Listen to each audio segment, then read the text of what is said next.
One day in the future, portals opened between the real world and the game world. Various dungeons with monsters began to appear on the ground. Meanwhile, the bodies of some people underwent changes.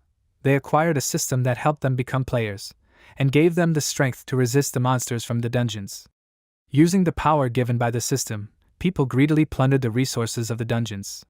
While they were doing this in rapture, a dungeon with an abyss level appeared, the ruler of which was Adasali, the immortal prince of darkness, against whom people were powerless. For a military expedition against him and the capture of the dungeon, the strongest squad was assembled under the leadership of the player Zhang Hao, intending to destroy the boss in one fell swoop. Soon the immortal ruler, Adasali, met with the players. Having gathered his huge army of monsters, he stretched out his hand forward and ordered them to destroy each and every one of them. The monsters roared loudly, obeying his order, and then clashed in a fierce battle with the players. Adasali himself meanwhile also entered the battle. With one swing of his sword he cut several people into pieces, and as soon as he dealt with everyone around, he stopped, putting his foot on the corpse. He said that they were weak, that they could not withstand the blow. Suddenly he noticed something behind his back and immediately turned around, seeing how his monsters were struck by rays of sacred light. He waved his hand, erecting a barrier in front of him, and then asked, "And he came to meet death?" Zhang Hao, who was hovering in the sky on snow-white wings, said that ordinary players are not suitable as his opponents. He smirked and told him to prepare and get what was fair. At these words, Adasali became angry and cursed, telling him to hide from his sight. After these words, he pushed off the ground, breaking it, and a moment later approached his opponent and delivered the first blow, which he immediately parried. They were like two sparks flickering across the battlefield, colliding with each other in blows. But the immortal ruler was still faster. He swung his sword, and Zhang Hao, seeing this, was frightened and realized that he would not be able to parry the blow. A moment later, his opponent attacked and he still tried to block it, but it was all in vain. He was immediately thrown down to the ground. When they collided, there was a roar and dust rose from the blow to his back. Blood spurted from his mouth, after which Adasali descended to the ground. He stood next to him and, looking down at him, said that he was worthless. He raised his sword over him to deliver the final decisive blow, and the player did not even try to do anything. He looked at him in fear. But as soon as the immortal ruler was about to strike, the player's voice was heard from behind, telling him to give up if he cared about his family. Hearing this, he turned around in fear, and the player next to whom the couple of tied-up people sat said that they captured them. If he did not stop, he would kill each of them. While Adasali was distracted by this, Zhang Hao decided to act. He stabbed his spear into his chest and he gritted his teeth in pain while blood spurted out of his mouth. He asked, "Is this justice he was talking about?" He took his relatives captive to threaten him. The player replied with a smirk that they were only using all their resources, nothing more. This is a battle to the death. Any hesitation can cost his life. He is ready to do anything for the sake of victory. The immortal ruler became very angry. Black sparks swirled around him, and he shouted that they were a bunch of hypocritical vile people. They decided to laugh at him? Zhang Hao became worried and asked him to wait, and then asked what he was doing. Adasali's armor and crown began to crumble. He opened his mouth, releasing a purple flame, and replied that he would take them with him to the afterlife. A bright red flash illuminated the player's astonished face, after which a powerful explosion occurred, accompanied by a loud sound. As soon as the fire died down, a deep depression remained at the site of the explosion. All the players were surprised that he did this and looked at their leader, who was lying in the depression. The raid on the boss ended with his death.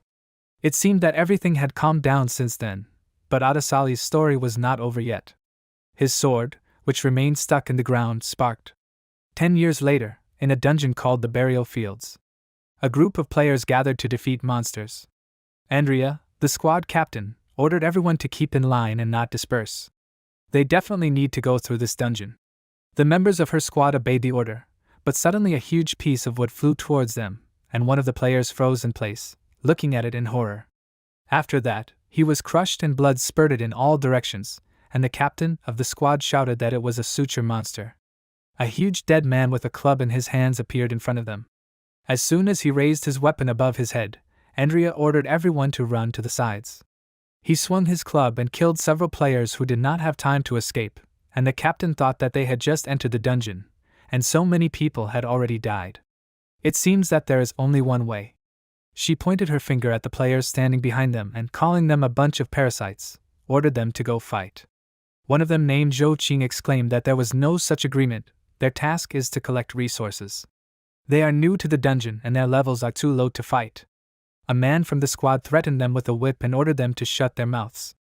Who do they think brought them to a high-level dungeon? Let them do as they were told. Anyone who tries to escape, he will personally kill. Zhou Qing cursed in his mind and ran towards the monster with the others, thinking that they wanted to use them as bait. On the other hand, this is a great opportunity to level up. The reward for defeating an elite monster is very large, but how do they defeat it? As soon as they got closer, the monster swung its club several times, hitting them. Meanwhile, the squad captain prepared her bow and arrows, thinking that by sacrificing these nobodies, they would save the lives of good warriors. In the end, she will strike to gain more experience. While the monster was distracted by others, Zhou Qing meanwhile ran around, thinking that for the sake of Xiao Xiao, he must return alive. As far as he remembered, there was information about suture in the monster manual. He is fat, so his defense is high, but if you hit his weak spot, he will die quickly. He noticed a wound on his chest that was poorly stitched, and realized that this was the very place. He ran to the monster, and in his thoughts turned to his sister, saying that she will see, he will return to her alive. But at that moment, an arrow fired by the captain flew towards him, which pierced his heart through and through. Andrea clenched her teeth and cursed loudly, saying that he blocked her entire view. Zhou Qing, meanwhile, fell to the ground and thought, how is this possible? He can't die. He promised his sister, she is waiting for him, so he must live. But while he was thinking about this, the monster had already raised his club above him, after which he hit the ground with all his might, raising dust. Having finished, he picked up his club, stained with blood, and Zhou Qing was already lying unconscious. A bright blue flash appeared in the sky. Heading towards him, it entered his body, thereby forming bright sparks. Then a huge beam of light appeared, which surprised the other players. The guy's damaged heart was restored and began to beat, and Andrea squinted, trying to see what was there, and asked what was happening. Zhou Qing came to life and got to his feet, and the captain thought, did he survive her blow? This is bad. Now Adesali will live in his body and will also take his name for herself. He looked at his hands and said that the rebirth of the soul was a little delayed. He is kind of frail, it cost him cheap to become his vessel, so he will have to put up with it. His eyes flashed when he noticed something to the side. The monster was already approaching him and swung his club. But the protagonist decided to act ahead of the game. He also swung his weapon, after which he struck him with a blow, which killed him. The system reported that he had received 2,000 experience points for killing an elite monster, and had reached level 5. He thought that a small fish dared to attack him. Was he in such a hurry to the other world?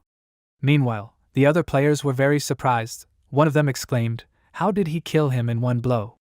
He was level 1, wasn't he? Andrea pursed her lips in anger and thought that the monster was level 10. Had the boy really cheated? He must have chosen the right moment to finish him off, and he had taken away her experience. Zhou Qing looked at the system window and asked in surprise, was this a system notification? He had reached level 5? Was his power really so appreciated? So the higher the level, the better? Only earthly players have a system? There are many functions in it, he should study it. It was not in vain that he had spent 10 years restoring his soul. This day had finally come. The system reported that the boss's identity had been recognized. Let him allow the exclusive right to be unlocked. He pressed the consent button with a grin and mentally told everyone to get ready. The Demon King had returned. After a while, they met a skeleton mage and entered into battle with him. He extended his hand to the players, after which he fired a huge beam of light at them. But the guy with the shield reflected his blow and did not notice how something was flying at him. Zhou Qing came to his aid in time. Quickly jumps forward, he hit the monster in the back and received 5 points for this. He looked at the system notification and thought that the player system and the unlocked panel do not give him anything useful, but on the contrary. He cannot get experience for killing monsters and gain a level, so he is stuck at the 5th. But for monsters he gets so-called conquest points, with the help of which he can unlock new skills. Now only the passive skill of the Conqueror's Gaze is open, which allows him to see the enemy's class level. He turned his gaze to the side and thought that killing monsters only brings conquest points. At first he planned to kill all the players, but he does not know exactly how the system will behave. Besides, he just reincarnated. Seeing that the squad captain was level 20, he thought that with her level, she would kill him, and she also had a grudge against him from the start. This irritated him so much.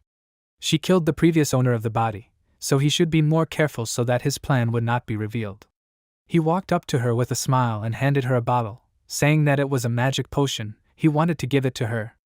She snatched the potion from his hand without further ado, and he mentally told her to wait. As soon as he accumulated conquest points, he would quickly deal with her. Andrea meanwhile began to drink the potion and looked at him suspiciously, wondering how she did not kill him in one shot. Was this guy hiding his powers? Soon there would be a boss fight. She would see what he was capable of there. After that, a flash of blue flame appeared from the side of the rocks. One of the players pointed at it with his finger and exclaimed, "Where did this come from?"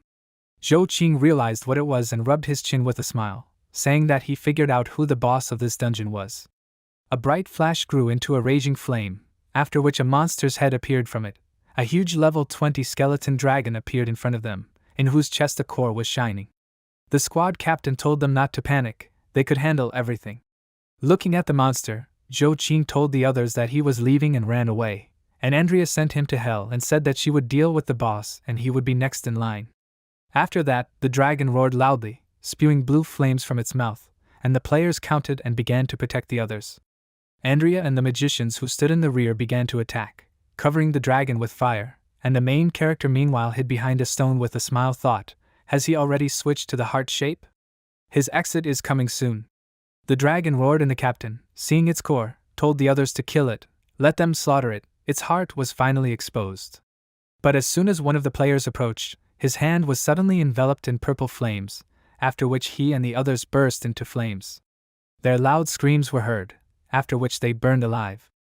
Andrea ordered the others to attack from afar, and the mages fired magic projectiles towards him, but none of them did any damage to him.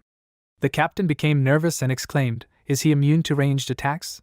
She looked at her fallen comrades and said that they can't get close to him either. At that moment, Zhou Qing stepped in. He came out of his hiding place and said that it was his time to have some fun. After these words, he rushed forward, heading towards the dragon, and the captain said that he would die. He would simply be fried. But he didn't care about her words and quickly approached the monster. As soon as he raised his paw to attack, he immediately swung his sword and parried the blow. Andrea was very surprised and exclaimed, "How did he do it?" He called the players a herd of feeble-minded people and said that although the heart was exposed in the second stage, it was just bait that he stopped after the first to lure them. During the first stage, the dragon breathes fire, imposing a continuously accumulating effect on the enemy. With the transition to the second stage, his heart releases a different kind of fire that burns the infected. That is why you cannot approach him in the first stage until he moves to the second. Pushing off the ground, he jumped high and headed for the heart, after which he stuck his sword into it, and said that only after all these actions it would be easy to defeat him. Having received such a strong blow, the dragon roared loudly and fell to the ground, burning in his own flames. The protagonist looked at the system window, which notified him of receiving 100 points, and said that he remembered killing a bunch of monsters like that when he was young. Why are such weak monsters called bosses? He thoughtfully raised his hand to his chin and said that the new skill lock was now opening. The system notified him that the accumulated points had reached the required number to unlock the skill. He had unlocked a new skill. Dungeon binding. Would he like to bind this dungeon? He agreed, and seeing many icons in front of him, he said in surprise that so many hidden abilities were unlocked after binding. Suddenly, 2 fire arrows flew at him, but he noticed it too late and an explosion occurred a moment later. The squad captain laughed and said that he was too inexperienced to compete with her. She looked towards the rest of the squad and said that the boss had been defeated, and now, according to the plan, they needed to open the secret dungeon, so let them get started. After hearing the order, the players started killing their own comrades, and she shouted that they needed to sacrifice them. She aimed an arrow at one of the players and he, very scared, said that he did not need a reward, so let him go. She replied that in order to open the secret dungeon, quite a lot of players needed to be sacrificed. After that, she pierced his head with an arrow and frowned, saying that she must definitely complete the task assigned to her, otherwise the game would end for her too. They killed many, but the dungeon still did not open. Do they really need more victims? While the players were dealing with each other, the main character ran up to them from behind, quickly moving between them, killing everyone in his path. It happened so quickly that Andrea did not immediately notice it. As soon as she turned around and saw the bodies of the other players, she was very surprised. The system informed Zhou Qing that he received 800 experience points for killing players. He said that now he understood that killing monsters does not give experience points, and becoming a boss, he can earn experience for killing players. Andrea, meanwhile, was very surprised that he was alive. She used the skill of insight and decided to check what level and class he was. She saw that he was level 5 and the warrior class, and then exclaimed, "How can this be?" She realized that he just had a relatively well-honed fighting technique. She was very happy about this and told the others that they do not need to be afraid. Let them just kill him, he is an ordinary level 5 warrior. A level 10 player named Lurin pounced on him and said that he will now deal with this brat. In response, Zhou Qing smiled slightly and extended his hand towards him, after which he sent a bright stream of sparks at him, which seemed to pierce his body and he froze in place. He tried to move and thought, "Is this lightning? He can't move." Meanwhile, the protagonist did not waste a second. He pounced on the enemy and inflicted a wound on him, and he thought, how can a warrior use spells? Finally, he was able to move and swung his axe, thinking that he was actually pretending to be a warrior. His real class is a mage. He definitely won't survive his blow with all his might from such a close distance. But contrary to his expectations, Zhou Qing grabbed his weapon with his bare hand, and he became very nervous and thought, did he stop the blow with just one hand? Without wasting time, he pierced his chest with a sword, and threw the axe aside, after which the system reported that he received 1,000 experience points for killing a player. Andrea was very surprised and thought, what kind of class is this? He defeated a level 10 warrior, maybe he is a battle mage? Meanwhile, Zhou Qing mentally thanked the dead player for his fear and despair. He gave him so much experience. This is just enough for him to open a new ability. Andrea meanwhile ordered the others to attack all at once. 2 players with shields attacked him and said that they were enough to kill him. The main character smirked and thought that after the dungeon binding he received a lot of passive skills. In his arsenal now was the swordsman's skill, which gives 10% to the damage of the sword and a chance of a critical hit. Mage, which gives 10% magic damage, level 2 strength training, which gives 20% strength, and undead control, which gives 100% damage to undead. He can also spend conqueror points to learn a special ability from a dungeon monster. While he was thinking about this, he easily dodged the opponent's swords, then increased the distance between them, thinking that the binding cost him 200 conqueror points. Unlocking the Sunder spell costs 50 points, and he still has 50 left. There are too many of them to defeat with what he has. He needs to spend the remaining points. What other ability will help him here? He saw an ability called Summon Undead and thought, is there another one? It costs exactly 50 points, so he needs to get it. Meanwhile, Andrea fired a couple of flaming arrows at him and, with a grin, wished him a quick death, and he, unexpectedly, nervously clenched his teeth. One of the arrows hit him in the shoulder, and he was immediately thrown back, but after spinning in the air a few times, he was able to thrust his sword into the ground, thereby helping himself to stop. His left hand, which was hit by the arrow, fell limply down, and he himself frowned. The captain was glad that now he had lost one hand and said that they would see how he would fight now. He replied with a grin that he would not need his hands. Immediately after his words, a fiery projectile flew into the head of the warrior who was standing behind her. Seeing a cloud of dust in front of her and flashes showing through it, she exclaimed, "What is this? Are there still people in the dungeon?" The warriors who began to protect the others with shields exclaimed that they had already seen this spell. One of them's eyes widened in fear and he exclaimed, "Is this really a skeleton mage?" A mage and a bunch of other monsters they had recently defeated appeared in front of them. A loud sound was heard behind Andrea. It was a suture monster that had also come to life and was the first to start killing the players. She turned around and asked in fear, "Is he here too? Why are all the monsters alive?" She noticed that they were acting in a coordinated manner, as if someone was controlling them. She said that they were crowding around Zhou Qing. Is this devilry that was happening his doing? Why are the dungeon monsters subordinate to him? Zhou Qing said that he didn't think that he would summon the monsters of this particular dungeon. The ability has a long recharge, and you can't summon the same creatures anywhere else. Left completely alone, the captain began to swear and exclaimed, "Where did he get such an ability?" She took a whistle out of her pocket, thinking that it could only be used once. She planned to use it at the end to deal with the boss of the shadow storage dungeon. She blew the whistle and the protagonist, hearing the sound, thought, "Is this thing some kind of special item?" Soon many footsteps were heard from the forest, becoming louder. A shadow flashed between the trees, then several animals ran out onto the battlefield, who, having heard Andrea's call, were heading to help her. When they approached, they immediately began to kill all the monsters around, and the captain said that this was an epic item that the chairman gave her. The bone pipe of the King of Beasts, which calls the legion of the King of Beasts, who attacked the enemy marked. While her beasts were destroying the enemy's line, she exclaimed that his monsters could not stand against the army of the King of Beasts. He grinned and asked, "Does she think he can only control the dungeon warriors?" After his words, a huge silhouette flashed in the sky, which raised the wind. The blue flames released by this creature began to burn all the beasts around. The revived dragon landed behind the protagonist and roared. He said that it was time to die. In horror, Andrea fell to her knees and stuttered, "Did the boss obey him?"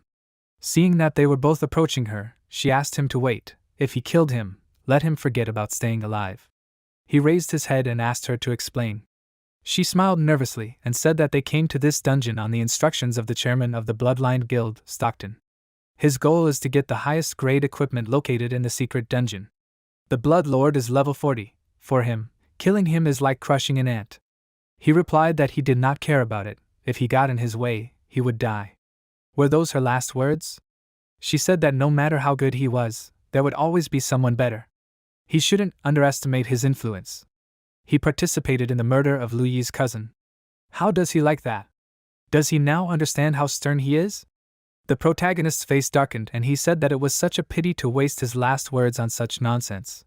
He ordered the dragon to kill her and she asked him not to do it, but it was too late. Seeing the dragon approaching her, she fell into horror, and the monster meanwhile opened its mouth wide, after which it burned her in blue fire.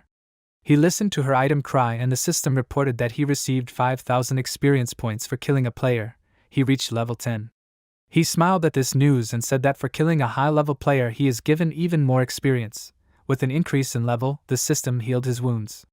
He likes being a player so much. Suddenly, the ground under his feet began to tremble and collapse and he asked in surprise, "What is this?" The system notified him that the required number of players sacrificed had been reached. The secret dungeon had been opened. In front of Zhou Qing, a huge gate with a portal that led to the dungeon grew out of the ground. He looked at it and said that from what she had said, there was very rare equipment there. The system warned that this dungeon had a high level of danger, and he said that it did not know what danger was at all. He waved his hand with a confident smile, hiding the system window, and said that he was the most dangerous creature here and he needed all the equipment that was there. But before that, he decided to check his current equipment, and his face twisted when he saw that he only had a low-level training chest plate. He wondered if it was too weak. He should change his equipment before entering. He looked towards the dead players and smiled, saying that players always collected things after killing them. Now it was his turn.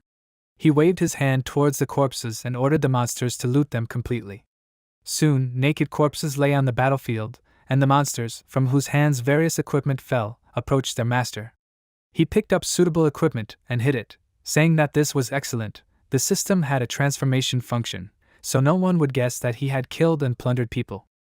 And it also provided a warehouse, where he could place the items he found, which was extremely convenient. He looked towards the gate, and said that he was now ready to go there. After taking a few steps, he passed through the portal and found himself on the other side, in a huge hall where there were 2 stone guards. He thoughtfully touched his face and thought that this castle was familiar to him. Had he been here before? In those days, all the possessions were turned into what players call a dungeon by an unknown force, and were attacked by enemy troops. The monsters that lived there also belonged to him. This place could once have been part of his lands. But that was no longer the case. He would not be able to use the summoning here. Noticing the presence of the stranger, the stone guards came to life and grabbed their weapons tightly, then looked at him. Zhou Qing saw that these monsters were level 40 and nervously said that he did not expect less from a secret dungeon. Even the gatekeepers were 30 levels higher than him. But the guards did not fight. They opened the doors, then fell to one knee and bowed their heads, as if showing him their respect and inviting him to come in. He looked at them in bewilderment and asked, "What's the matter? Are they really inviting him to come in? What if there is a trap inside?" He decided to throw these thoughts aside and confidently walked into the next room, saying that only the brave survive. When was the last time he, Adesali, felt fear? As soon as he was in another room, he sped up and ran forward along the corridor, thinking that the most important thing now was to capture the dungeon and get rare equipment. since the gatekeepers were level 40, who knew how many more dangerous monsters he could meet inside. A multitude of sparkling eyes appeared in the crack in the ceiling, after which several monsters jumped out, armed. Noticing them, the protagonist was scared, and then quickly jumped to the side, avoiding their attack. Several level 15 ghouls and the king of ghost spiders appeared in front of them, who said that he would become their food. He thoughtfully asked, "Are they all undead? Is this a gift for him? He is an expert in dealing with the undead." Upon hearing this, the monsters became nervous, and then the protagonist began to chop them with his sword, dealing fatal blows with the help of a passive skill that gives 100% damage to the undead. When he was done with several monsters, one of them pointed a finger at him and ordered him to attack. They released powerful streams of web from their mouths, but he was able to avoid the blow by jumping to the side, and in flight, he reached out to them and struck them with lightning, dismembering their bodies. Together with the severed body parts of the monsters, he landed on the floor and the system notified him of receiving points. He stretched his shoulders and said with a smile that this was great. He also did a warm-up. He imagined the secret dungeon to be much more difficult. He had not had fun bloody battles for a long time. He opened the system window and said that with the received Conqueror points he could learn several abilities. He found an ability called Fireball and said with a smirk that he would definitely get it. After that, he looked at the door at the end of the corridor and said that there should be a boss room there. He wondered how strong he was. He came closer and opened the door, then went inside and looked around, noticing that there was a magic circle and a coffin on the floor. His eyes suddenly widened and he remembered what this place was. The system reported that his blood was needed to awaken the boss. He slashed his sword across his palm, then raised his hand over the magic circle and dripped blood on it. He said that he didn't really want to do it, but suddenly he would get lucky. His blood penetrated under the lid of the coffin, and then someone's hand crawled out of it. The protagonist immediately realized who it was. Without a doubt, he has no chance at all to defeat her now. The dungeon boss crawled out of the coffin. It was the Alp Mistress, the level 40 vampire Sequin. She immediately got angry at him and exclaimed, "How dare he break the seal placed on her by the master with his dirty blood? Their promise with him was supposed to come into effect in 100 years, he will pay for it with his life." The protagonist responded by throwing a fireball at her, after which it collided with her and a powerful explosion occurred. Looking at the hand blazing with fire, he thought that he needed to evaluate what the difference was between him and the level 40 evil spirit. Sequin came out of the hot flames unharmed. She gritted her teeth and said that he was trying in vain to hurt her with such a weak attack. Her eyes opened wider, her pupils narrowed, after which she spun around in a whirlwind and moved behind her opponent with a bright stream of energy. She was so fast that Zhou Qing noticed her only at the last moment and hurried to block the blow, but he didn't have time. She hit him with her hand and from this he was thrown back, but he quickly managed to get back on his feet. Having caught his breath a little, he spat out blood and looked at the vampire, thinking that the difference between them was too great. Without wasting a second, she rushed after him and, going around him, stopped to attack again. When she struck, a roar was heard and a bright red flash appeared, after which she jumped out of the resulting cloud of dust and pounced on Zhou Qing, but he blocked her attack with his sword. Applying a little more strength, she was able to smash his sword and he gritted his teeth, after which she threw him to the side and he, breaking through the wall with his body, fell onto the rubble. She approached him and smiled and said that she had been sealed for so long, so she can't wait to remember the taste of blood. He just smirked in response, and then she sank her fangs into his neck and said that he would pay for his crimes. From this, his health dropped to half, and she, having tasted his blood, was very surprised and immediately recoiled from him, bewilderedly asking, "How so?" He said with a smile that vampires can see the memories of the one whose blood they drank. Did she understand who he was? She confirmed his words in surprise, and then smiled and said that she recognized Lord Adasali. She immediately threw herself into his arms and said that he was her liberator. He made a displeased face and thought that this irritated him. She had not changed a bit. She had haunted him 200 years ago, even when he was taking a bath. He felt bad about killing her because of his friendship with the head of the vampire clan, so he sealed her away for 100 years, saying that he would break the seal after the time was up and marry her. This place seemed familiar to him, and the guards outside didn't attack him because he was the one who created everything here. He tiredly touched his forehead and said that he would never have removed the seal if he hadn't been desperate. He pushed her away from him and told her to keep her distance. She knelt in front of him, and he asked if since she drank his blood, she already understood why he was here. She confirmed his words and said that vile people defeated him in a vile way, let her take revenge on them. His face became serious, and he said that she knew how he felt about her, and that he sealed her away on purpose. What would she say to that? Her face darkened for a moment, and then she hugged his leg and said with a smile that she also knew that she loved him. He was confused and thought that this was a serious case, but suddenly his thoughts were interrupted by a sudden pain. The system notified that a vampire venom infection was detected. The vampire boss was unlocked. He covered his face with his hand and said that he completely forgot that a person poisoned by a vampire becomes one himself. He doesn't care, vampires are not as strong as demons, but their bodies are much stronger than humans. The system reported an automatic unlock of a passive skill, a level 1 vampire upgrade. This one gives him 10% to health, 100% to regeneration, and 5% to strength and agility. At night, the bonuses are doubled. Damage from light and fire effects on a vampire is increased. Sequin confidently clenched her hand into a fist and told him not to worry, she will help him settle the score with those idiots. He looked down at her and thought that although she was annoying, she was reliable. With her help, he could easily overcome many difficulties. He asked if she had any high-level equipment here? He thought that since this was a dungeon, it should be here. She thought for a second and replied that there was none, then suddenly remembered something and said that there was something else. Let him wait a little. He raised one eyebrow, looking at her in confusion, and then she got up and ran to another room, saying that she would be there soon. After that, she ran to him with a bundle of clothes in her hands and said that she did not have any high-level equipment, but here was the dowry that she wanted to give him after awakening. They say that the progenitor of vampires did this. He repeated in surprise, a dowry? She was going too far. This is a magical robe, isn't it? A system window appeared in front of him, which showed all the information about the robe. It was epic level, adds 1000 health, 500 mana, 100 strength and effect resistance, 200 stamina and 300 intelligence. This robe also has a special effect. By defeating players, he levels up his equipment. At the moment it is at the initial level. The first level skill is unlocked, Invisible Blood Shadow.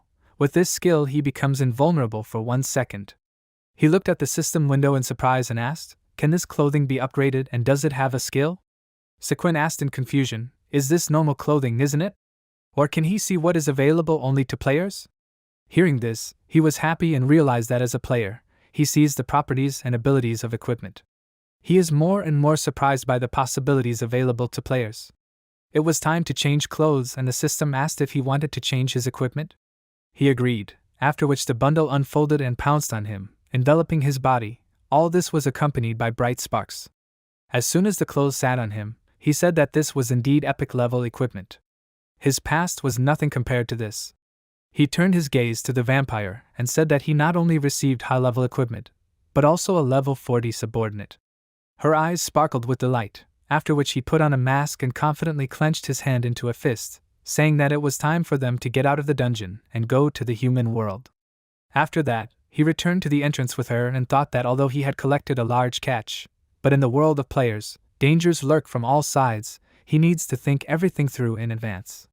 And he also needs to hide his identity and abilities, and as soon as they are exposed, he will strike. Sequin followed him silently at this time, but as soon as she approached the exit, she encountered an invisible barrier and was electrocuted, causing her to fall to her knees and scream loudly.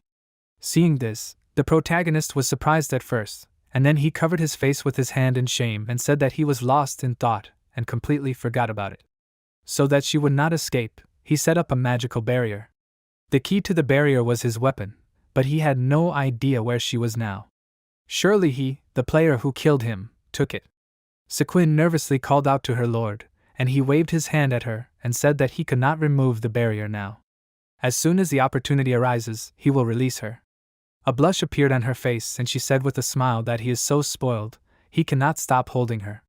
She hugged herself by the shoulders and said that she will wait for his return. His face darkened from her words and he immediately did not want to release her. After that, he went through the portal and returned to the dungeon, saying that such a sight brings back memories of the time when he ruled the evil spirits. He looked at the monsters that knelt before him and began to think out loud. He became interested in something. They said that his class is a warrior. Does it turn out that he also got the player class? Opening the system window and seeing the warrior skill tree, he was only convinced of this and said that he needed to unlock his abilities, with the help of which he can hide his own. Various abilities were available to him, such as armor piercing, which deals a precise blow that reduces the enemy's armor by 25%. Battle Cry lets out a roar that puts a fear effect on the enemy for 10 seconds, increasing attack power. The Rift skill creates a shockwave from the weapon and deals area damage. He unlocked all these skills and, hiding his new clothes, said that it was time for him to go out, but good equipment could attract unnecessary attention.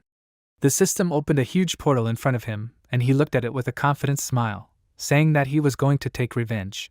Meanwhile, in the human world, there was exactly the same portal, the area around which was fenced off. There were a lot of people around, including journalists, who were waiting for the results of the raid. A guy named Luo Qing, who was standing next to other players from his guild, said irritably that this was a dungeon for beginners, but it has a level restriction. If he goes there, he will leave no stone unturned. Who would have thought that the equipment would be there? The guild chairman, Stockton, put his index finger to his lips and asked him to calm down. The portal is changing, someone is coming. After his words, the protagonist came out of the portal. He stopped and turned around slightly and told the system to close the passage. The portal began to decrease in size and turned into a small spark, after which it completely disappeared. Silence reigned on the street. Everyone was waiting for something. Zhou Qing thought that he needed to impersonate them. It was good that he could control the bound dungeon. After that, journalists began to take pictures of him, and one of the reporters said that this was important news. One player returned from the burial fields. One of the players broke through the crowd to the protagonist and asked, "Was there any good equipment there? Let him sell it to him. He will take the resources too. The price will not be."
to enter the Union to participate in dungeon quests. He took the card and thought that it turns out that the laws do not apply to the dungeon. This suits him. After that, he headed forward along the street with the thought that he would need to fulfill the last will of the owner of this body. From memories, he learned that he has a sister, Zhou Xiao. She is the only close person. Their parents abandoned them in childhood. Until now they helped each other.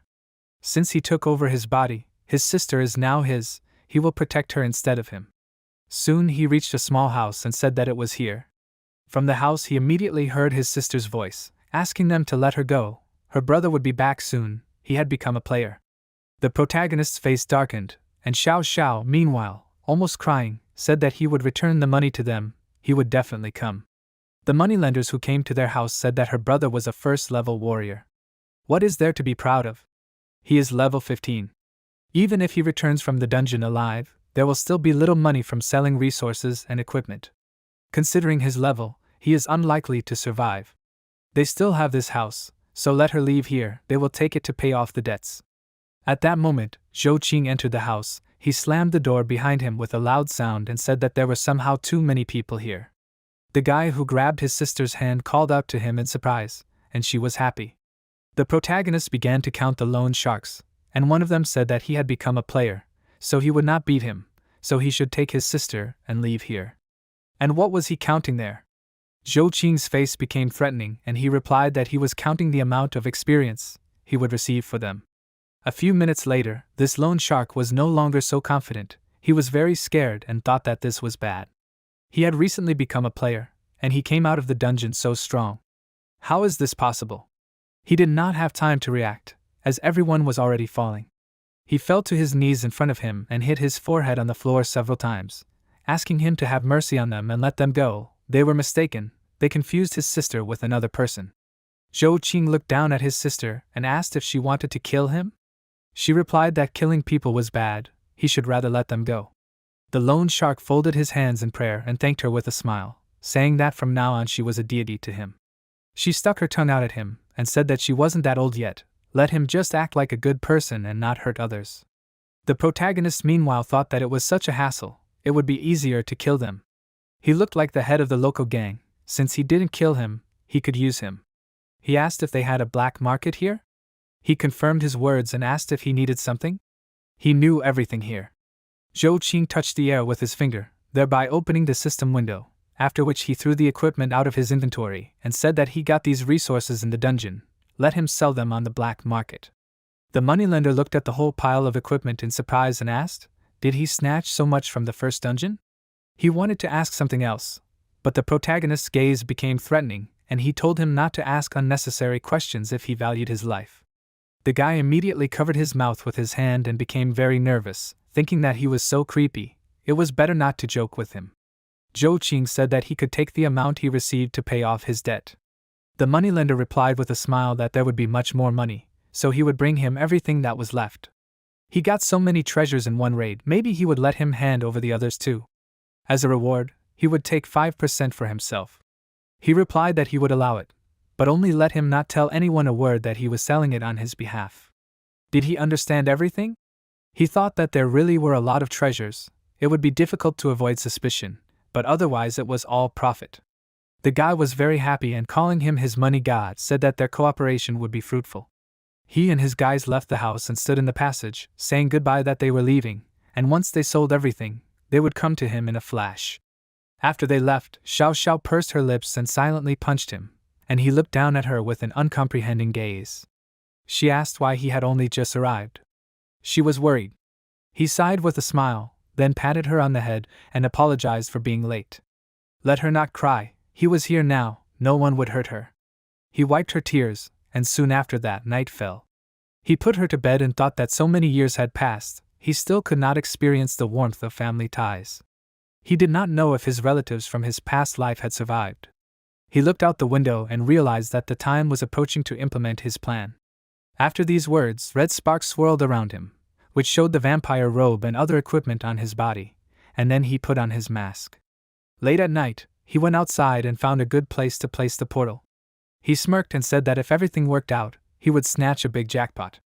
He stretched out his hand to the side and used the summoning of the teleportation portal, after which he created it, and said that this ability opens a passage to the bound dungeon, and the dungeon is rare for players. One will open and a bunch of people will run there. The monsters of his dungeon can also increase their level by killing players. The previous massacre strengthened them. Experience, and he received. This is a real gold mine. Greed leads to misfortunes, it will destroy them, so let them not blame him. He looked at the system window of the bound dungeon and said that he installed an additional resurrection opportunity. If they wanted to spend it on attacking him again and dying, then it was their business, there would be no more kindness from him. Soon after, the portal was discovered and a car drove up here. He noticed this and thought, have the people from the Union already arrived? They will cordon off this place, and he needs to go back and cook breakfast for Xiao Xiao. He returned home when it was already morning and immediately began to cook. Soon his sister woke up, she went to the kitchen and he said that she needed to go eat quickly. Everything was already ready. She sat down at the table and frowned, looking at the strangely colored food, and asked, does he want to poison her? Until he became a player, he cooked well. Why has he completely forgotten how to do it now? Was he replaced there? He smiled wryly and thought that she noticed it correctly. A money lender entered their house. He called out to the main character with a smile, and said that he had sold all the things and had come to give him the money. He handed him a card and said that all the money was on it. There were already 2 million. Xiao Xiao was very happy and exclaimed that they were rich. Zhou Qing thought that judging by her face, this was a large amount, it must be enough for expenses. He approached the guy and said that he had a business for him. He wanted to go to a new dungeon, and in his absence, let him take care of his sister. He agreed with a confident smile on his face, telling him to rely on him. From now on he was their house worker. Zhou Qing patted him on the shoulder and told him to start by cooking breakfast, and it was time for him to go. He thought that although he was a bad person, he loved money, so he would not betray him just like that. When he wanted to leave the house, his sister ran up to him and hugged his leg, asking him not to leave. He smiled and patted her on the head, and said that he had important business. She became upset and asked him to be careful and come back soon. He replied with a gentle smile that he would definitely come back safe and sound. After that, he left the house and waved his hand at her, telling her to behave well, and she smiled back and told him not to worry, she was the most obedient. In the meantime, he smirked and decided that he needed to go to the dungeon and collect conquest points, and see who was unlucky enough to get there. After a while, he arrived at the eastern district of the player union, and sat down in the waiting area. His face darkened and he quietly said that he would never have thought that he, Adesali, would find himself in such a situation. He slammed his fist on the table in rage and exclaimed that no one wants to take him to the party. When he first asked to join someone's party, the captain said that he would only get in their way with his level 10. The second time, another player refused him, smiling guiltily, saying that they would gladly accept him, but now they needed a mage and a support. At that moment, one of his team members called out to him and said that there was a cute level 10 warrior girl who wanted to join them. The player immediately agreed and said that they would take her. He adored beautiful girls. Hearing this, the protagonist made a dissatisfied and incomprehensible face.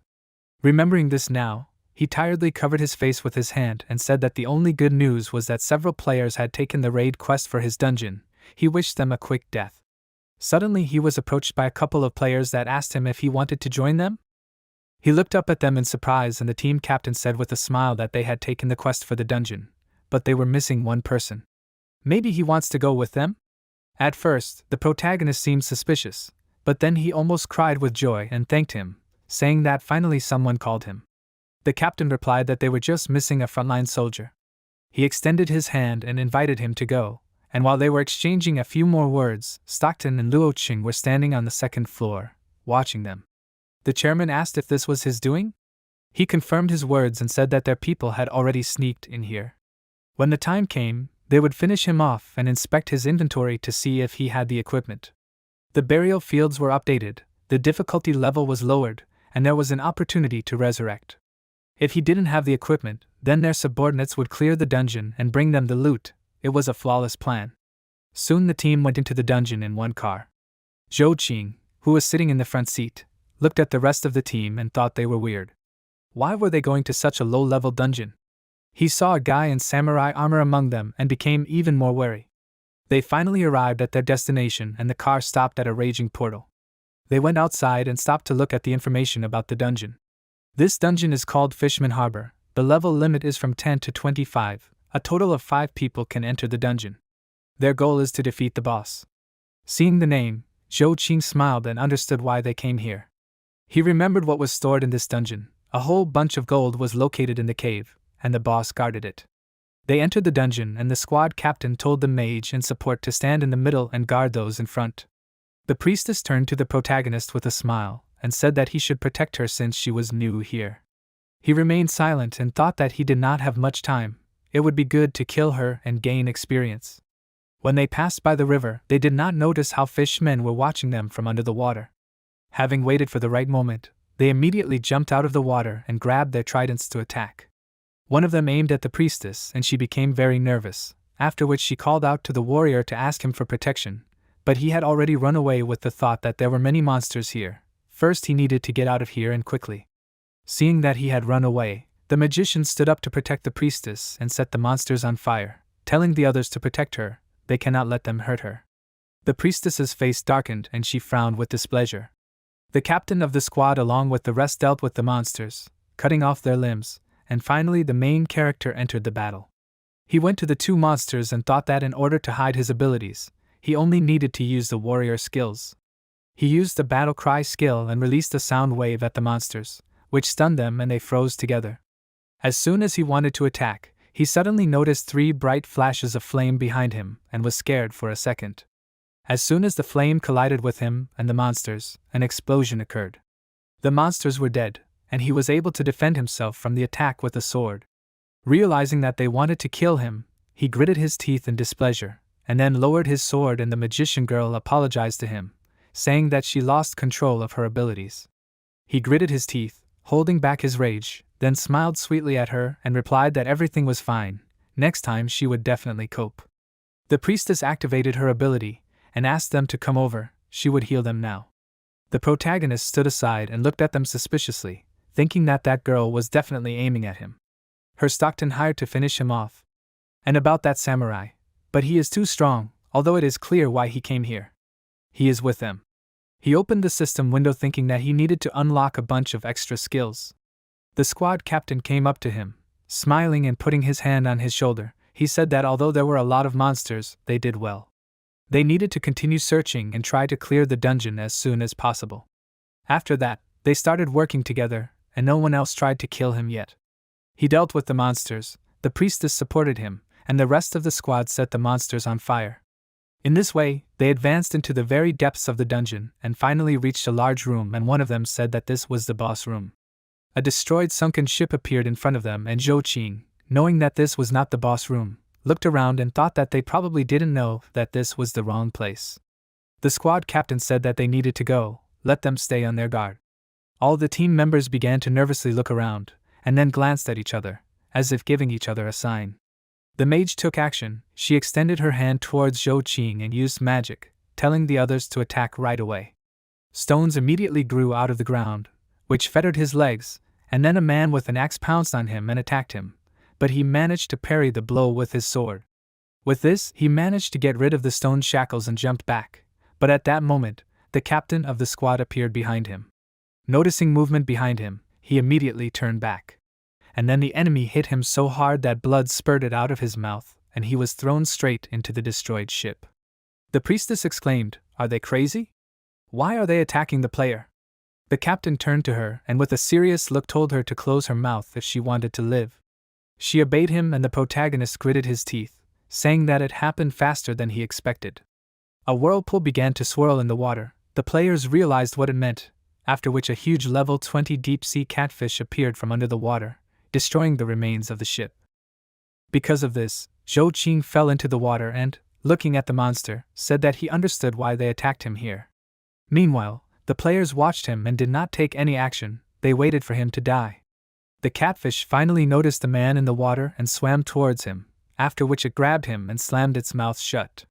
The man said that it did not matter whether he died or not, he would slowly dissolve in his belly.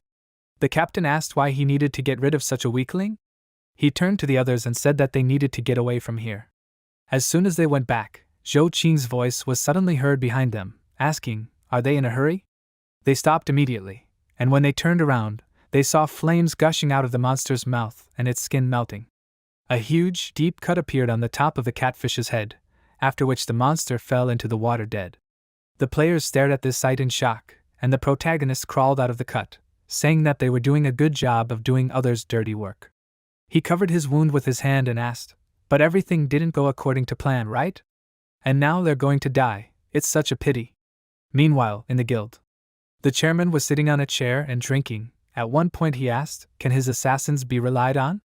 Luo Qing told him not to worry, even he was afraid of her abilities. Stockton said with a serious face that this guy had a strange energy, so he shouldn't underestimate him. The player smirked in response and asked, what kind of trouble could such a worthless thing cause? He couldn't handle her alone, he couldn't even imagine how he would die. Meanwhile, the players moved to the monster's carcass, and the samurai and the priestess remained on the ground. She thought in surprise, did he just use magic? Isn't he a warrior class? All three players who surrounded the protagonist were ready to attack at any moment, but they doubted. He looked at one of them and told him to attack. Why did he freeze in place? He narrowed his eyes slightly, and then said that first he needed to finish off the magician. When the man pounced on him with an axe, he turned around sharply and released a fireball from his hands, directing it at the magician, which he clearly did not expect. Upon collision with fire, a powerful explosion was heard and Zhou Qing returned to his opponent, thinking that she did not withstand the blow. Now it was the big guy's turn. Meanwhile, the man swung his axe to strike, but the protagonist got ahead of him. He lunged forward and struck him with lightning, tearing off his arm. But what he didn't expect happened. Despite the injury, he still attacked him. The protagonist, noticing this, hurried to quickly reflect his attack, thinking, so he wasn't paralyzed? He looked up at his burnt face and lost arm, surprised to think that he was so tenacious. His arm was torn off, and he continues to attack. But it's still useless. With these thoughts he swung his sword sharply, cutting off his head with the second arm, after which he watched as parts of his body fell to the floor. And thought that it's still useless. A strange feeling does not leave him. The killer disappeared from the very beginning. Probably became invisible, but he still hears the sounds of breathing. An electric discharge sparked around his hands, and then he hit the squad captain with it. But despite the damage he received, he stretched out his hand to him with the last of his strength, after which he grabbed him and began to hold him in place. Zhou Qing looked at his eyes and saw that they were empty. After that, he turned his gaze to the side and saw a burnt girl coming out of the bright flames. He cursed in his thoughts and thought, is this a magician? Are they not people? Do they really want to kill themselves? Flames began to burst out of her mouth, eyes and from under her skin, after which a powerful explosion occurred, destroying all living things around, except for the main character. He remained safe and sound, and after the explosion, a depression remained on the catfish carcass. He looked at someone's severed limb and exclaimed, were they planning to die together with him? Were they under hypnosis? Where did they get such confidence? He was very scared and thought that he was lucky that he had a skill that gave complete invulnerability. A priestess approached him and asked, is he injured? She will heal him now. He ignored her as he was lost in thought about why they decided to kill him at the cost of their own lives. The priestess began the treatment. He rubbed his chin thoughtfully and thought that they were just like the walking dead. Suddenly, his body was enveloped in an ominous haze and he felt as if he had turned to stone. He clenched his teeth. His body did not obey at all and he, seeing how his hand holding the sword was approaching his neck, wondered how he did not feel that he was being taken under control. He noticed a smirk on the priestess's face and wondered if this was really her doing? Does she have the ability to control the mind? She told him not to worry about him killing so many people. She thought that he had powerful spiritual power. She finally found a gap. At first, she wanted to deal with him with their hands, remaining innocent on the sidelines, and that samurai would be her witness. But he had foiled her plan and she would have to kill him herself. She made him press his sword harder, causing blood to appear on his neck, and he called out to the samurai, asking how long he was going to just watch. He knew why he had come. He needed a weapon, but without one he would not find it. The samurai remained silent, and then drew his sword from its sheath and lunged forward, delivering 2 cross slashes to the priestess's body. Freed from her control, Zhou Qing fell to the floor and said with a smile that it was good that he was not in league with her. The samurai asked if he knew where to look for the equipment. He replied that he did not wish to answer to someone who did not show his face. Let him take off his armor. If he understood correctly, he was hiding his level, was he right? He thought that his conqueror's gaze could determine the enemy's level. No equipment would help. The samurai confirmed his words and said that this equipment was obtained by accident. How did he know this?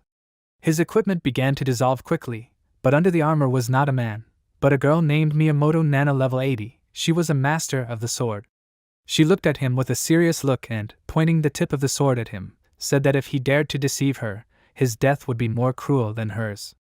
He replied that if she did not trust him, then let him just kill him, but without him she would not find it. She remained silent, realizing that he was right, then put the sword in its sheath and said that for now she would believe him. But let him say what he thinks she is looking for? He answered with a confident grin that of course she was looking for a sword with a double devilish blade, Heidgil. He thought that he hid it during his years of wandering and only he knows where this sword is now. The girl was very happy and confirmed his words, asking where is this sword. He decided to tease her and asked, what is it? Is this sword really that valuable? She replied with a serious look that this weapon is the basis for awakening her class. If he helps her find it, he can ask for whatever he wants. He crossed his arms and asked, what is class awakening? She asked, is he serious? Doesn't he know himself? And how did he even survive until today? Once players reach level 20, they receive quests to change their class to the next level. The so-called awakening classes are those that players can level up again once they reach level 80. The conditions for awakening are extremely harsh, but all players dream of getting this opportunity. Currently, only 7 people have awakening. They are called the 7 great heroes. They are the best of the best. She looked down at her hand and said that there was only one step left until awakening. Zhou Qing wondered, were the 4 he killed among them? When he reaches level 20, will he be able to awaken his class too? He walked to the edge and looked at his reflection in the water, then waved his hand and told her to follow him. The sword was there. After that, he jumped into the water and dove. She was surprised at first, but then she concentrated and dove after him with a running start. Making their way through the stone bottom, they swam through a crevice and finally emerged in another cave, inhaling more air. Having climbed out of the water, they saw a pile of jewelry and treasures in front of them, and Nana asked incredulously, is the sword really here? Is he sure about it? He confirmed her words and asked her to be quiet, then began to rummage through the treasure, muttering that he was sure it was somewhere here. Having dug up a long black bundle among the gold coins, he said that so many years had passed, everything was as before. He threw this bundle right into her hands and said that the devil's sword was wrapped in this black cloth. She lowered her concentrated gaze to the cloth, and then began to unfold the sword and seeing what she desired so much, her eyes widened, she finally found it. The protagonist thought for a second and said that he seemed to have forgotten something important. After that, the sword itself was freed from the black cloth, burning it, and when Nana wanted to say something, her gaze suddenly became cloudy and she lost consciousness. After that, a sound was heard from the treasures. Zhou Qing became wary and grabbed the sword tighter with the thought that the boss should be here. But is he still alive? Soon after his words, a roar was heard, all the treasures were thrown aside and someone's huge silhouette became visible through the clouds of dust. The king of the level 40 fishmen came out into the light to drive away the uninvited guests. The protagonist cursed when he saw his level, and said that his level was much lower, it would be very hard for him, if this was even possible. He called out to his new acquaintance, and said that her time had come, let her finish him off. But she didn't react, and he remembered that the sword plunged him into a dream world, where the owner of it had to fight himself in order to use it. Looking at her emotionless face, he realized that there was no point in relying on her yet. He would have to do her a favor. He was sure that she would be able to pay well for her life. After that, he pushed off the ground, jumping high, and approached the monster with the thought that he couldn't defeat him with strength alone. He was a higher level. However, when had such trifles ever stopped him? He concentrated and confidently swung his sword, then rushed forward and hit him on the shoulder. Feeling that his sword was repelled, he exclaimed in surprise he couldn't hurt him? He had high armor, but he should try to attack him with skills. He turned in the air and extended his hand towards him, using the soul capture claw. A huge palm appeared in front of him, hanging over the monster, but just as he was about to attack, the king of the fishmen swung his weapon, reflecting the attack. After that, he suddenly broke away and lunged forward, heading towards Zhou Qing, who had just landed on the ground. He became nervous and thought that he was too nimble. When his opponent struck, he stepped back, but suddenly noticed something next to him. The monster decided to hit him with his other hand and he, seeing his fist in front of him, released an energy stream into it, which pushed him back. He gritted his teeth and thought that the level decides everything, and then landed on the ground. He realized that with his current strength, he could not penetrate his armor, so he would have to use his trump card. Slightly opening his mouth, he released blue sparks that enveloped his entire body, after which he confidently looked at his opponent. The monster hesitated for a second, seeing his gaze, and then opened its mouth wide and released a powerful stream of water into it, which was rapidly approaching it. Despite this, the protagonist continued to stand still, and then stretched out his hand forward and used the skill of the flame of the skeleton of the destroyer at full power. The entire space around acquired a blue tint from the light. A powerful stream of snow-white flame burst out of his hand, which upon collision with water turned it into steam. As a result, the flame began to slowly creep up on the king of fish men, overpowering his water. As soon as it reached him, a powerful explosion was heard, thundering throughout the entire cave. Zhou Qing hoped that he had finished him off, but hopes were not justified. A new powerful stream of water burst out of the flame, which hit him and pierced his stomach through and through, leaving a hole in it. He immediately fell to the ground and looked at the huge monster towering over him, cursed and said that it was unexpected. He completely hid his aura before attacking. Is he really going to die here? He couldn't move at all, and the fishman took advantage of this and raised his weapon above him. Meanwhile, in the burial field dungeon, a group of players encountered a dragon. One of them turned to his comrades and said that victory was near. The boss had entered the second phase. Let them attack, countless rewards await them. They all ran to attack, and he smirked, thinking that they would all die, and their sacrifices would open the passage to the hidden dungeon for him. But suddenly his hand was engulfed in purple flames and he exclaimed, "What is this?" Immediately after that, he and the others began to burn and scream loudly, and the fisherman meanwhile attacked. But an instant before the strike, Zhou Qing received a lot of notifications about receiving experience for killing players. Feeling a sudden surge of strength, he immediately rose to his feet, parrying his sword strike.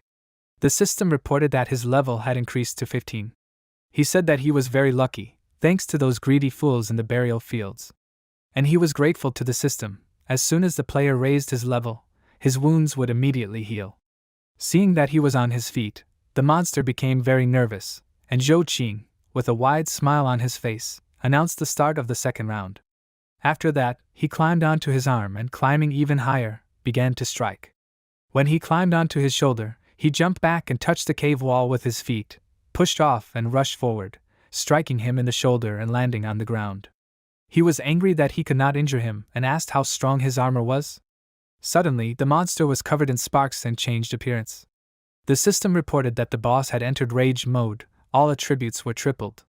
Zhou Qing was surprised by this and exclaimed that this idiot was too strong now. The fishman rushed at him and swung his hand, but at that moment Nana flashed next to him.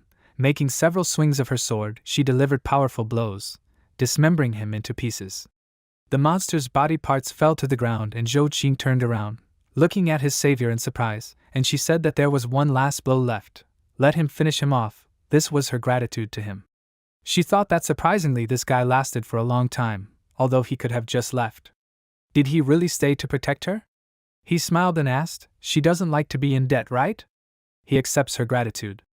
After these words, he walked up to the monster's head and, making one swing of his sword, delivered a fatal blow. The system reported that he killed a level 40 boss. For this he received 1,000 conqueror points, and he also fulfilled the conditions for unlocking the quest. The Devil's Test. He unlocked a low-level quest and also received an epic-level resource, Fishman's Scale. Looking at the system window, he asked what the Devil's Trial was. He read the description of the quest, where it was written that he needed to move to the trial room and complete the announced tasks to get a special reward. He thoughtfully touched his chin and said that there was no need to rush. First he needed to get out of here, and then he would decide everything. He looked up and noticing that Nana was looking at him, asked why she was staring at him. She shuddered, realizing that she really was looking at him for a long time, and then awkwardly coughed and turned away, saying that it just seemed that way to him. She wanted to thank him for helping her wake up. He remained silent and thought that she was very strange, and then turned his gaze towards the gold, thinking that there were so many treasures here, he didn't even know how much he would get for them if he took everything out. He could also collect the equipment and resources of those players. He had a good catch today. After a while they came to the portal that led back to the world, but before they went out, his new friend threw a badge in his hands and said that he needed to take it. If he needed anything in the future, he should find her at the Miyamoto family home. If he showed this badge, he would be let through right away. He looked at it and said that he remembered everything. She put on her samurai armor and said that when they went out, he should remember to keep her identity a secret. After that, they both came to the portal and, finding themselves on the other side, stopped, seeing several people in front of them. The man who worked for Stockton was surprised and thought that this couldn't be. He came out of there alive? Zhou Qing came closer, asking if he was that guy's subordinate. He put his hand on his shoulder and, emitting a threatening aura, told him to tell him that he would be the last person he would see in his life. The man became very nervous. He couldn't even move from fear and thought, what kind of feeling is this?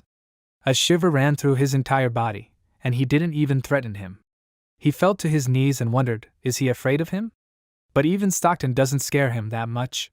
He looked up at him and saw what looked like a devil's grin behind him, and thought that he was not a human. What kind of monster is standing in front of him? Meanwhile, in the guild building, the player who was in the burial fields knelt down in front of the chairman and asked him to lower him. The dungeon was abnormal. They wouldn't have been able to handle it anyway. Luo Qing told him to calm down with a smirk. Even though they had fallen through the burial fields, Zhou Qing was probably dead. At that moment, the chairman received a call on his phone. He answered it and said that he was listening. His subordinate touched the earphone and said upset that Zhou Qing had survived. Stockton got really angry at this news and exclaimed, how could he have survived? The man said that his passive ability had determined that he was a threat and advised him not to mess with him. Moving away from the crowd, he said that he also wanted to quit. After that, he threw the earphone on the nearest bench and ended the call, and Stockton, in a stupor, removed the phone from his ear. He got really angry and crushed the phone in his hand, then turned his gaze to the player who had offended him and stretched out his hand towards him, deciding to take out all his anger on him. The entire room and the windows of the office were splattered with blood, and after that he asked Luo Qing. His file said that he had a younger sister, right? He got nervous and confirmed his words, after which he roared loudly, why hasn't she been captured yet? He needs her here in an hour. Meanwhile, Zhou Qing was walking down the street and heading towards his house, thinking that Stockton wouldn't leave him alone so easily. He needed to strike first. He wondered if his new sister missed him. He looked up at his house and was stunned to see that the building was reduced to rubble.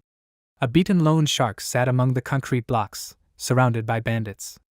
Noticing Zhou Qing, he called out to him with tears in his eyes, and the other guys turned around and asked, is this the guy? The protagonist's face darkened and he asked where Xiao Xiao was.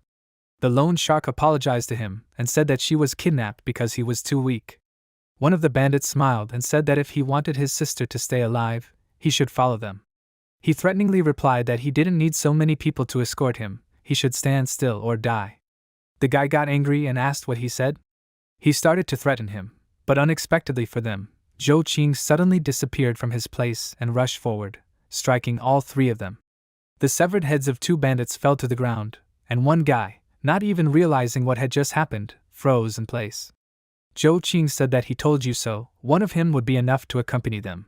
Seeing how easily he killed these guys, the lone shark hit the ground with his fists, and cried out with tears in his eyes that it was his fault, he was too weak, that's why he didn't save Xiao Xiao. The protagonist said that he needed to become stronger, and this was not a request, but an order. He thought that he didn't expect him to be so loyal to him, after which he said that he would go for his sister, and for now he had to do something for him. Soon after, he went to the construction site where the bandits' camp was located. They were having fun and discussing something until a guy burst into their building. They were surprised and their leader asked, wasn't he the one they sent on the mission? In front of them, on the floor among the rubble, sat the guy who was unlucky enough to meet Zhou Qing. Soon he himself showed up. He went into the construction site and, catching the eyes of the bandits, asked, are they all Stockton's subordinates? One of them confirmed his words and asked, is he Zhou Qing? Did he bring what the chairman wanted? Another guy told him to give it to them quickly if his sister's life was dear to him. At the mention of his sister, he got even more angry and said that they had crossed all boundaries, and he never negotiated with those who threatened him. The bandit leader smirked and asked, did he decide to act tough? But this is a backwater that the people of the Union do not control in any way. If he and his sister die, no one will investigate this case. He replied with a grim expression that it was indeed a good place to bury idiots like them. One of the bandits rushed forward and exclaimed that they needed to attack all at once. The chairman would reward them well for this. Approaching the protagonist, he swung his axe, But the protagonist did not even move and looked up at him with an indifferent gaze, after which he slightly dodged to the side, avoiding the blow. He grabbed him by the head, then turned sharply and slammed his head into the floor. While he was busy doing this, the other bandits pounced on him from behind. Noticing them, he stretched out his hand to the side and used magic, throwing a fireball at them, which immediately exploded. It was the turn of the others. He turned around and saw 3 people flying at him at once. Taking out his sword, he grabbed it tighter, then made several precise swings, chopping their bodies into pieces. The last one left. He looked at him with a cold and threatening gaze and walked towards him.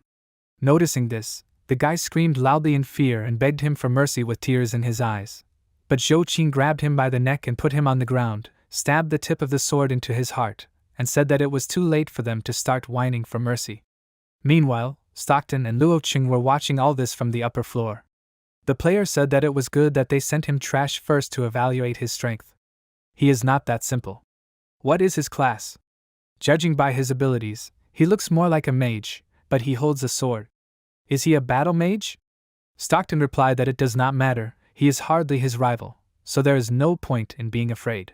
He turned around and, looking at the tied-up Xiao Xiao, said that besides, they have his sister now. Hearing their voices, Zhou Qing looked up and realized that Xiao Xiao was there. Noticing them, he yelled furiously at him to give him back his sister. Luo Cheng's body was covered in fur, and he asked, does he think that since he dealt with a bunch of weaklings, he can make his own conditions? He grabbed his weapon tighter and began to transform into a beast, then jumped over the railing and jumped down, landing right in front of the protagonist. He looked at him menacingly and said that the only reason he was alive was because of their things that he had. Let him give them to them, or he and his sister will die. Luo Qing is awakened level 25, and his class is a battle beast. Zhou Qing's gaze became confident, and he told him to stop talking, let him attack. The sooner they start, the sooner they will die. Luo Qing said that he was very confident, he would show them how much they were not his equal. After saying this, he crouched down, kicked off the ground and rushed straight at the enemy, and then attacked, but Zhou Qing used the Iron Wall skill to block the attack. Luo Qing swung his hand and asked, could he really endure it? He extended his hand towards him and said that if that was all, he wouldn't even have to use his weapon. He put his weapon away and began to attack with his fists, delivering quick blows. His opponent's passive skill Magic Wool activated, increasing his magic resistance, and he was able to withstand the blows. He exclaimed he, a low-level warrior, hopes to defeat him using speed and strength. Zhou Qing replied with a smirk that if he doesn't try, he won't know. They both rushed towards each other and their fists met, after which they began to deliver quick and powerful blows that were impossible to catch with the eye. The beast became nervous and thought, is his strength enough to withstand his beast ability? He was distracted and, having received a blow to the face, glared at him furiously and thought, why is he smirking as if he is not his opponent, but empty space? He realized that he was despised by him, which made him even more angry, starting to attack even more furiously. But Zhou Qing was calm. He easily dodged his attack and struck him in the chest, throwing him back several meters.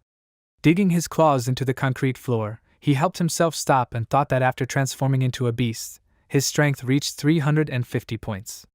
He looked at his confident opponent and thought, how much does this boy have then? The weakling forced him to use his level 25 trump card. With this thought, he rose to his feet and gathering strength, poured out all his energy and used the primordial power skill, which manifested his primal instinct, and his strength and speed would be greatly increased. Now his body is virtually invulnerable. With his eyes wide open, he focused on his opponent, and then bright sparks with powerful streams of wind began to emanate from him. In an instant, he appeared behind Zhou Qing and opened his mouth wide, thinking that he would never be able to keep up with him, he would tear him to pieces. But the protagonist had noticed him long ago. He grabbed him by the jaw and said that his fate was truly sad, because the sun had set. Luo Qing looked at him in bewilderment, after which Zhou Qing tore off his head. Since it was night and he was now a vampire, all his bonuses were doubled at sunset, so he was able to defeat him with ease. Throwing his head to the floor, he looked at Stockton and said loudly that it was his turn now. Impressed by the sight, he clapped his hands and said that he was strong, so he would give him a great chance. Let him hand over the equipment of the secret dungeon, then he would not only let him and his sister go, but also allow him to take his place, make him a comrade. Zhou Qing asked, what if he refuses? He replied that they would play a game together then. He always knew that the most vulnerable people were those who had someone dear to them. He pointed to his golem, which had a person inside its belly, and said that this golem was a rare epic item given to him by his older brother. The pincers stuck into the person let go of him, and he fell powerlessly to the ground, after which the chairman said that this golem was special. In order to use it, you definitely have to spend life force. He sat down next to his sister and grabbed her by the ropes, saying that his power was used up very quickly. His eyes narrowed slightly and he threw Xiao Xiao into the golem, shouting that now he needed a new source. Seeing this, the protagonist was very afraid for his sister's life, after which the golem's belly closed, and it began to absorb her powers. At the command of its owner, it jumped down and landed, hitting the floor